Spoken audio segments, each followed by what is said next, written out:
Pernah nggak sih kalian merasa harus selalu bahagia?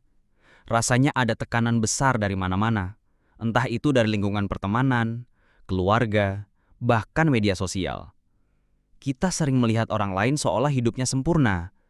Tapi pernahkah kita berpikir, apa yang terjadi di balik layar? Fenomena ini adalah semacam wabah psikologis di era modern.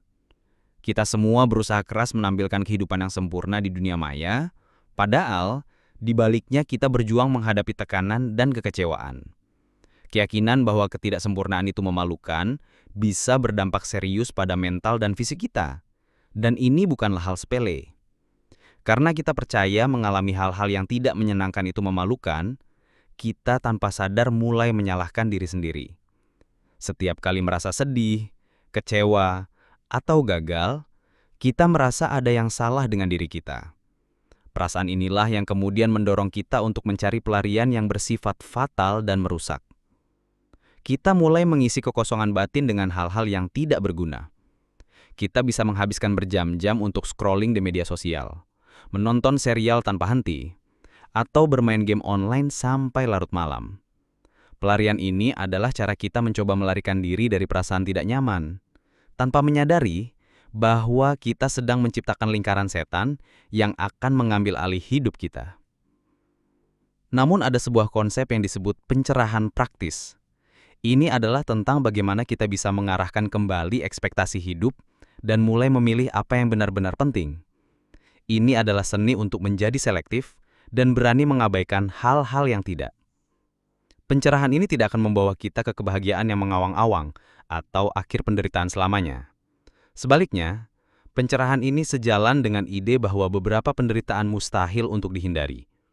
Sejauh apapun kita berusaha, hidup akan tetap berisi kegagalan, kehilangan, penyesalan, bahkan rasa sakit hati. Pencerahan ini adalah tentang menerima kenyataan bahwa hidup tidak selalu sempurna.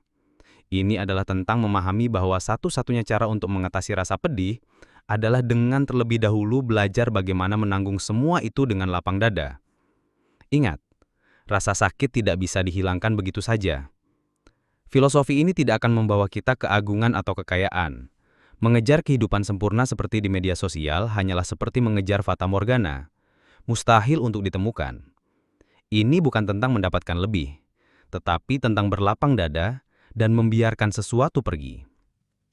Sebaliknya, filosofi ini akan mengubah rasa sakit Anda menjadi sebuah peranti, trauma Anda menjadi kekuatan, dan masalah Anda menjadi masalah yang lebih baik.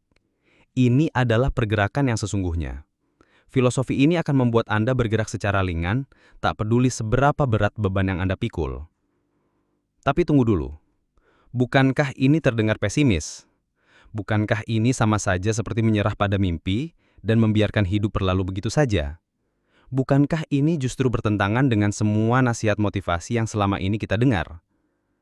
Sikap ini sama sekali tidak kontradiktif dengan ambisi atau keinginan untuk maju. Justru, begitu kita nyaman dengan semua tai yang dilemparkan hidup, kita akan menjadi tak terkalahkan pada level spiritual yang paling dasar. Karena satu-satunya cara untuk mengatasi rasa pedih yang timbul adalah pertama-tama belajar bagaimana menanggung semua itu dengan lapang dada. Filosofi ini akan membantu kita berpikir sedikit lebih jelas untuk memilih mana yang penting dalam kehidupan dan mana yang sebaiknya kita biarkan. Kita akan menjadi tak terkalahkan karena kita tidak lagi takut akan kekalahan. Kita tidak perlu lagi lari dari rasa sakit karena kita tahu bagaimana cara menghadapinya. Ini akan mengajari kita untuk peduli lebih sedikit. Ini akan membuat kita nyaman dengan kekurangan kita. Ini akan mengubah rasa sakit kita menjadi sebuah kekuatan, dan masalah kita menjadi masalah yang lebih baik. Ini bukanlah tentang bagaimana cara lari dari masalah, tetapi tentang bagaimana cara menghadapi masalah dengan lapang dada. Karena sekali Anda menghadapi ketidaksempurnaan dalam hidup, Anda akan menjadi tak terkalahkan. Anda akan menjadi ringan dan tak terkalahkan. Pada akhirnya filosofi ini akan mengajari kita untuk berhenti berusaha mengejar kesempurnaan. Ia akan mengajari kita untuk memejamkan mata dan percaya bahwa kita bisa menjatuhkan diri ke belakang dan tetap baik-baik saja. Ia akan mengajari kita untuk memeluk hidup dengan segala penderitaan dan kesulitannya. Serial video ini terinspirasi dari konsep-konsep yang ada dalam buku sebuah seni untuk bersikap bodoh amat karya Mark Manson, dan diperkaya dengan wawasan dari buku Berani Tidak Disukai dan Berani Bahagia, karya Ichiro Kishimi dan Fumitake Koga, serta buku-buku pengembangan diri lainnya.